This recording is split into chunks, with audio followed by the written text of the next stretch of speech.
Peace. Here's my argument and my facts in relation to the national anthem, legal and lawful remedy. I'll let you decide.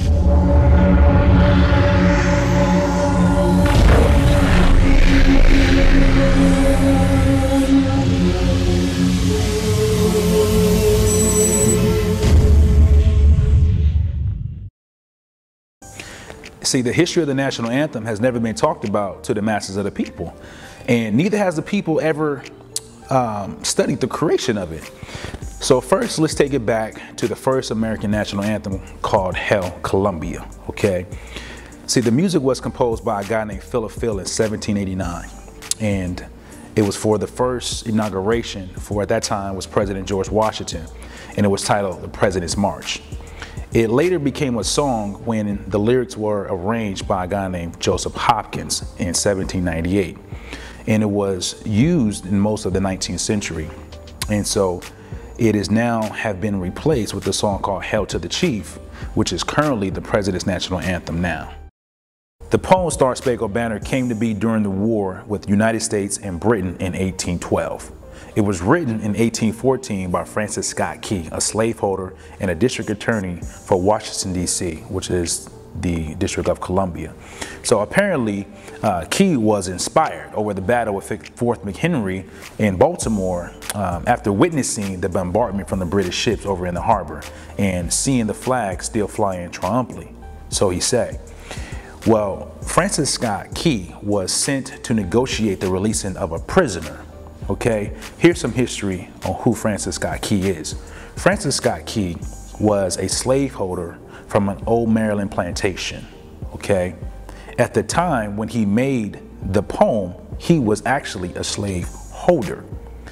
So the so-called Negroes that he had, they were his private property, which means that he can do as he pleased with them and their children. All right. See, Francis, to Francis, to them, they were just considered goods, chattel, and real estate, not free, independent men and women. So essentially, the song was not for his so-called Negro slaves, but it was for his brethren. So only the first paragraph of the poem is sung as the national anthem, and the part that's disclosing the killing of slave is never exposed in the national anthem. The Star Spangled Banner was recognized for its use by the United States Navy in 1889, and that was by President Woodrow Wilson at the time. In 1916, it was introduced as the national anthem, but was not implemented to be the anthem. In 1931, it became the national anthem, and it is currently the anthem now. When the truth is out, there's no running from it. You have to face the facts, okay? So the conscious mind individuals will make some type of stance for what is right and for what is justice, all right? See, people want to get all patriotic and all upset and quote is disrespecting the military, disrespecting and et cetera, when we take a knee, all right? Why should we stand for something that wasn't for us? See, when history starts to reveal itself, it becomes very painful, and people don't want to accept what needs to be addressed. So Colin Kaepernick stated this. He said, when the flag represents what it's supposed to, and this country represents the people the way it's supposed to, I'll stand. He was specifically talking about life, liberty, and the pursuit of happiness, okay? Equality, fair equal treatment, justice for police brutality, killing of innocent people, discrimination. This is a fact. But all due respect to Colin, this flag is representing what it's supposed to. Okay, because this flag was for the creators of the United States and their posterities. It's about conquering. It is about conquering. I'll say that again. So let's take a look at the preambles. Now, after the Articles of Confederation came the adoption of the United States Constitution after the American War. Why are so many people upset about the protests? Well, let's look at the facts, okay? Who are the people that are upset? It is those who are patriotic. We all love America. This is the land of our ancestors. This land has a lot of bloodshed through wars and colonization of indigenous people. Colonizers came here and created governments here. See, the American patriotic music is a part of the culture and history of the United States since the founding in the 18th century, okay? And it has served only to encourage feelings of honor to the United States forefathers and for their national unity. That is it. So all of these songs came from like hymns, military themes, okay, national songs, stage and screenplays, as well as songs that has been adopted by poems. So much of the American patriotic music owes all of its allegiance to the 6 main wars. So you have the American Revolution, you have the American Indian War, you have the War of 1812, the American Civil War, you have the Spanish and American War. And so this is a whole lot of wars, not to mention many others. Now we can see why so many people are upset about our protests, even the US president.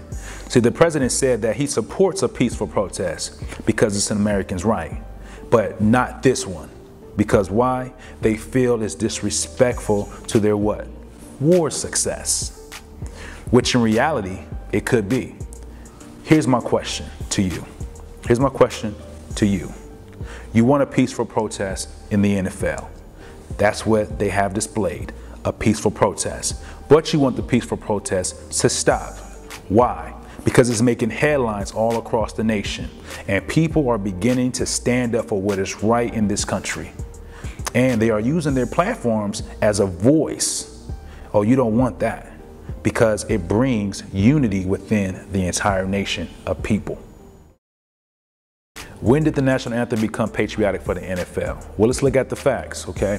Before 2009, no NFL player stood for the national anthem on the field because all the players were inside the locker room during the time the national anthem was being sung.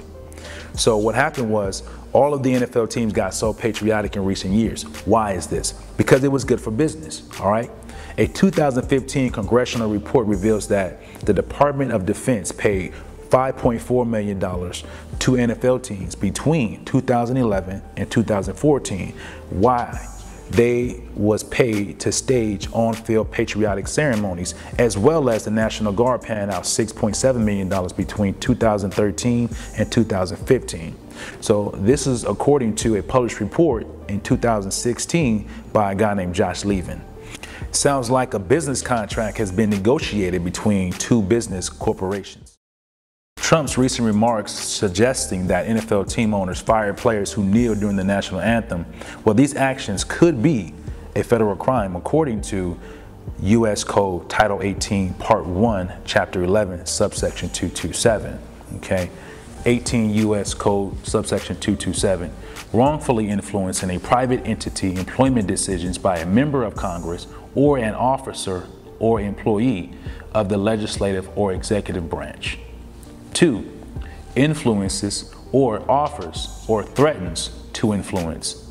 The official act of another shall be fined under this title or imprisoned for not more than 15 years, or both, and may be disqualified from holding any office of honor, trust, or profit under the United States. In closing, legal and lawful remedy.